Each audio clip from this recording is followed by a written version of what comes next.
فهمنا هذا يا إخوان؟ طيب. Now, before we go into dissecting this hadith and taking all of the fawaid and ahkam, who deserves to lead the salah? Is it the one who knows the most Quran? That's the first scenario, question number one. Is it the one whose recitation is best of the Quran, even though he only knows a little bit of the Quran in comparison to the first? Or number three, is it the one who has the most knowledge of the salah, the most fiqh of the salah? Number four, the one who is closest upon the sunnah. Number five, the one who's most pious, the one who's the most righteous of the brothers. So number one, we say what? The one who knows what? The most Quran. Hifz. What does it mean? The tafsir, the tajweed, al-muhim. He is ahfad. He knows the most. Whether he's hafiz, all of it, most of it, half of it, 3 juz, 5 juz, etc. Number two is the one who has the best what? Recitation. His tajweed is the most beautiful. And he may have just memorized juz amma, or juz tabarak, or he's memorized baqarah and juz amma. وهكذا. Number three is the one who has the most what? Fiqh of the salah, not Islam. We never said knowledge of Islam. We said fiqh of the what? Salah. Obviously, it's presupposed that he has knowledge of Islam as well. But we're talking about specifically now in the fiqh of the what? Salah. He's a faqih. This person is faqih. Wherever he studied, overseas, South Africa, Pakistan, Medina, al-muhim, he's an actual student of knowledge or a scholar. He actually has fiqh. Everybody understand this? Then we have after that is what? The one who's closest to the sunnah. The one who's what? Close sunnah. He's on the sunnah. His beard, his thobe, his pants, this and that. He's a person of sunnah.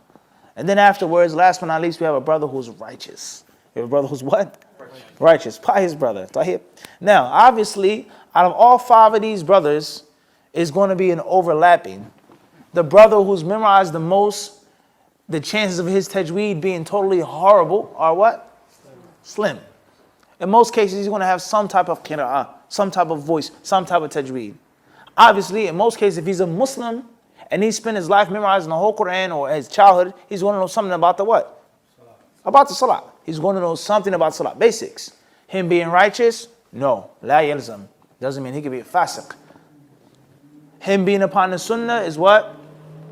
La yalzam. He may not be upon the sunnah, he may be upon bid'ah. Everybody understand this or not? Him having knowledge of the salah, we mentioned that already. We said he could be wicked, he could be upon innovation. Everybody clear on this or not? Number two is the brother who what? Has the best what? Tajweed. So if he has good tajweed and a good voice, obviously he's memorized something from the Quran. He's memorized what? Something from the Quran. Whether it's just watini or zaytun. He's memorized something from the Quran with a beautiful voice. The chance of him having a good voice, well tajweed, and not memorizing the whole juz amma, not memorizing a good portion of the Quran is going to be what? Slim. Sahih? Him being knowledgeable of the salah. Yes or no? Is it a must that he's knowledgeable of the salah? No. He says yes. He's going to be relative. He's a Muslim, he has some not, but it's not lazim that he has fiqh. Abadan.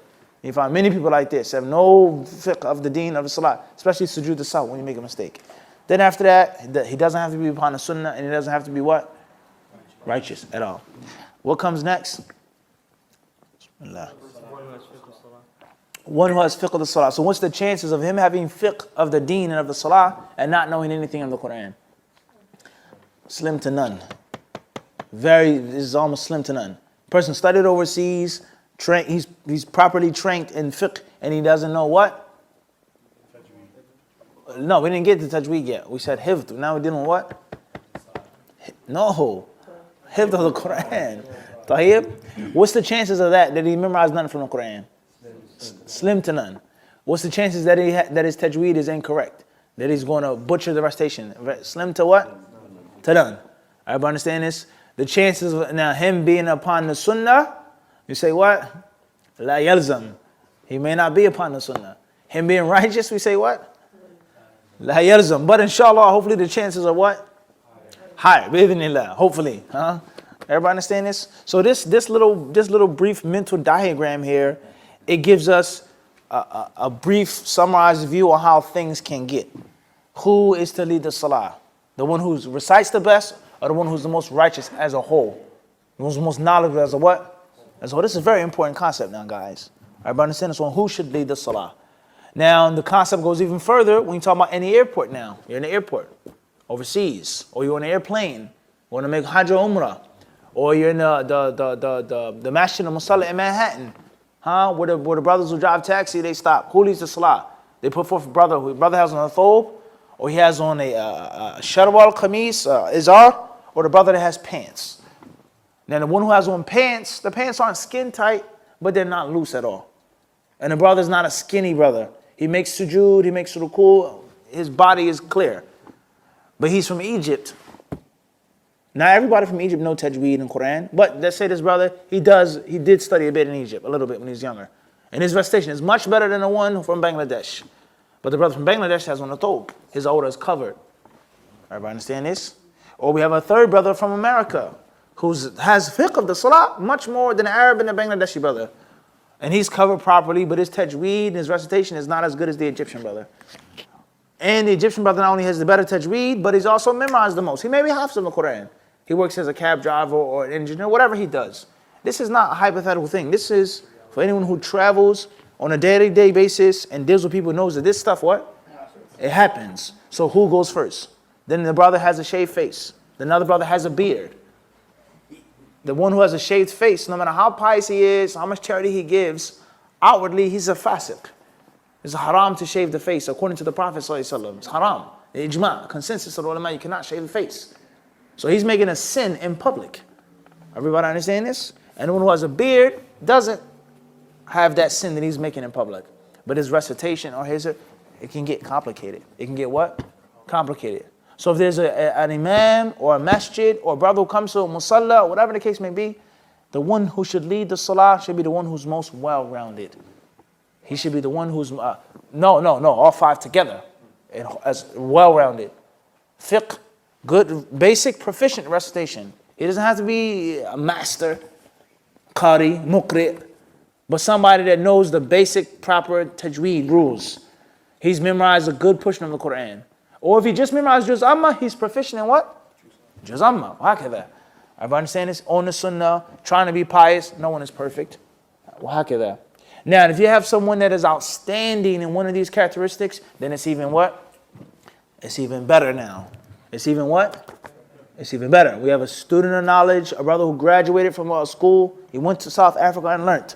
Took an alim course. He's memorized the whole Quran. He's studied hadith. He's pious. He's righteous. He's practicing the sunnah. That's even what? Can't lose with that. But if you don't have all of those things, all five things wrapped up, then the one who is most what? Well-rounded. And it allows no doubt the one who's pious, the one who's upon the sunnah, the one who isn't wearing tight pants and a shaven face, the one who's trying to be righteous, he gets precedence over the one who has a better recitation of the Quran, who knows tajweed, and his face is shaven in his pants. He has tight pants beneath his ankle. No doubt about that. Unless the brother who's righteous and pious, his tajweed is just terrible, and he can barely lead the salah properly. Everybody understand this or not? Everybody got this? Tayyib. So we have somebody like Ubay ibn Ka'b radiallahu ta'ala anhu, a master reciter of the Quran, and we have someone like Abu Bakr as-Siddiq. We have Ibn Mas'ud. We have these Sahaba. They had different things, Quran and fiqh, Quran. They knew both, but they didn't specialize in them, or they weren't known for them. Can you say that Abu Bakr didn't know the Quran? He wasn't a reciter of the Quran. He didn't have fiqh of the deen, but he isn't renowned as what? Ubay ibn Ka'b, for example. Mathalan. Everybody clear this or not? So there has to be detail. There has to be what? There has to be detail. Khayran, inshallah. Let's move forward.